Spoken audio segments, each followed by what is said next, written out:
reading and making notes on new scripts supporting the Batman 2 crew to make sure it goes smoothly, waiting for the first cut of Clayface. Can't wait! Okaying designs for all kinds of stuff, and I'm sure many things I'm forgetting. Yeah, like calling your wife?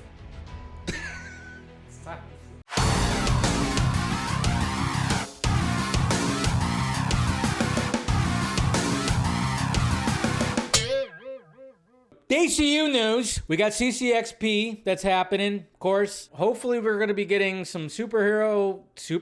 No, not a superhero. Of course we're going to get superhero stuff. Supergirl news and a trailer, possibly a teaser like we got last year for Superman. Can you believe it's almost been a year since we got that first teaser trailer for Superman? It's crazy to think about, but hopefully we're going to be getting some kind of cool little Supergirl teaser trailer in that same vein. I don't know if that's going to happen, but it seems like that's a good opportunity to do so. Inside Amelia Alcock's meteoric rise from the inner west to the Westeros. When she received its text to confirm she landed Supergirl, Alcock's first reaction was a jubilation and fear. I thought, what have I done?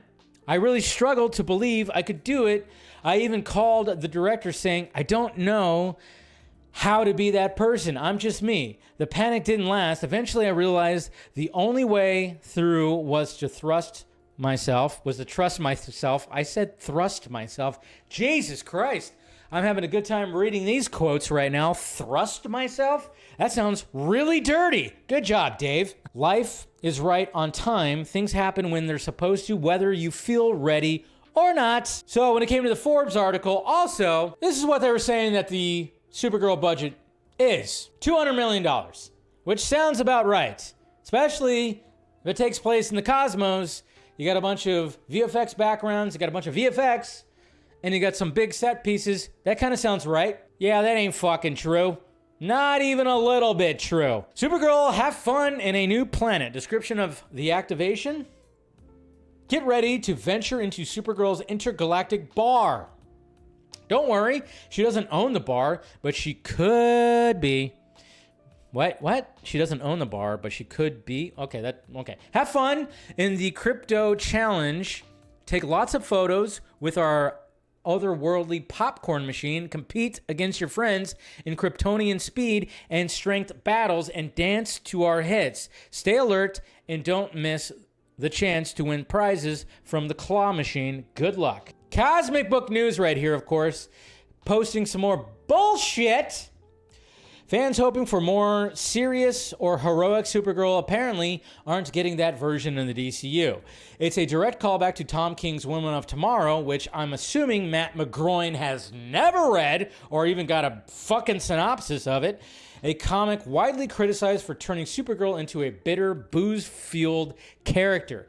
Yeah, there's a specific reason why in the beginning, and then all of a sudden, guess what? The hero grows into... Okay, I don't expect Mr. McGroin to understand a character's journey at all. That's the story Gunn chose for his movie. That's not Gunn's movie, by the way. Somebody pitched him the story and the script, and he said the script is so good that he was like, yeah, let's do that script. And then he's not directing it. So already the wording right here, but I know Matt McGroin uses like ChatGPT to write his posts, to write his articles, because he's a lazy fuck. And this CCXP setup makes it clear they're sticking to that portrayal. She's grieving. She's numbing. So somebody asked, hi, James Gunn. Just curious, what is your average day-to-day schedule routine like over at DC Studios co-CEO? He says, the fun of the job is there is no average day. The majority of days currently are spent prepping Man of Tomorrow, storyboarding and department meetings, and scouting and casting, interspersed with going over cuts of Supergirl and Lanterns, discussing marketing on all the projects, reading and making notes on new scripts supporting the Batman 2 crew to make sure it goes smoothly, waiting for the first cut of Clayface. Can't wait! Okaying designs for all kinds of stuff, and I'm sure many things I'm forgetting. Yeah, like calling your wife? And then Jimmy Gunn's talking about Batman, and the most requested thing when it comes to Batman, what is it? Of course, the costume. The most requested thing would be the blue and gray.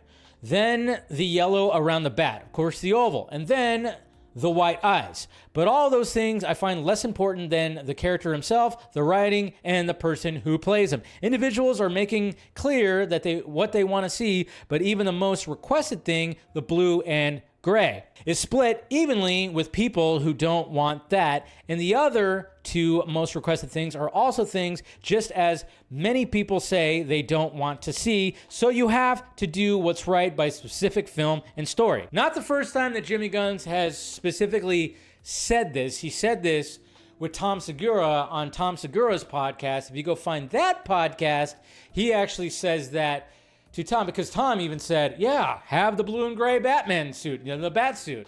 Bring that in there.